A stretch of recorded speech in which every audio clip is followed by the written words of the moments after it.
Dougie introduced us to Soar No More several years ago, and we've been using this product ever since.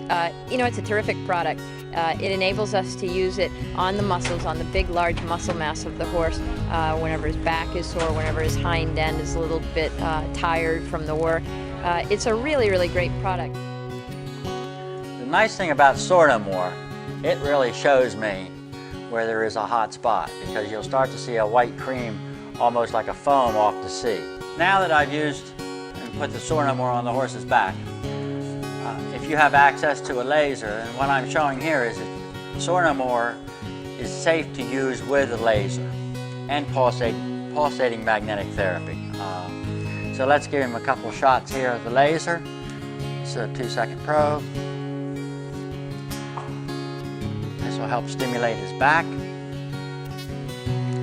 And the other thing about Soar No More is that I can put this on a horse that has reaction to so many other liniments, and we don't have to worry about blistering underneath saddles or anything like that.